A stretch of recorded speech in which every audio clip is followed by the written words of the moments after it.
Hello， 大家好啊！今日又係我 Benny 啦。今日咧，我鋪頭嚟咗架寶馬嘅。咁咧呢架車咧係呢架車咧搞咩咧？呢架車咧就漏水嘅。咁呢架車咧經過我哋嘅檢查咧，邊度漏咧？就一個上水管漏啦，同埋一個機油格底座去漏嘅。咁咧跟住同大家去睇睇下呢架車啊。咁咩叫漏水邊度漏咧？可以俾大家一目了然啦。首先咧，呢個係一個機油格底座，佢係水同埋油咧一齊嘅。基本上漏咧，大概會喺呢啲位咧會漏出嚟，因為佢係膠嘅。咁呢個舊嘅喺度。仲未拆出嚟，咁等下拆出嚟咧，同大家去對比一下。同埋咧，已經拆得出嚟咧，順便換埋呢啲咁嘅水喉啦，一齊換埋佢，最穩陣噶啦。所以話咧，正所謂歐洲車咧離唔開漏水同埋漏油嘅，所以呢架車咧就係一個漏緊水，還好佢冇漏油啫。所以當然啦，你揸得歐洲車就已經預咗佢漏水漏油噶啦，所以咧漏咗執咗佢就 OK 噶啦。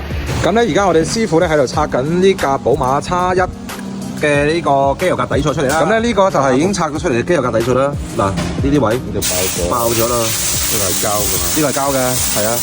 所以咧唔漏咧就至奇㗎啦。OK。咁而家咧就喺度裝緊新嘅一個機油格底座。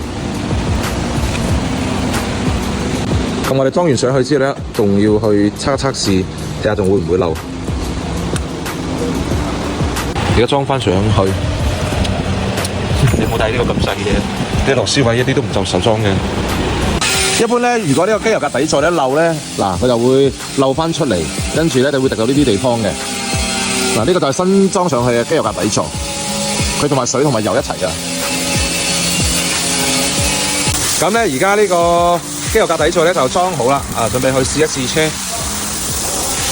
咁呢架寶馬嘅漏水咧就已經係搞掂晒㗎啦，洗埋架車咧就 OK， 可以交低架車俾車主㗎啦。咁咧大家如果話架車咧有啲咩漏水啊、頭暈身慶嗰啲嘢咧，不妨你可以揾 Benny， 我同你出一個合理嘅維修方案俾你啊。唔該晒。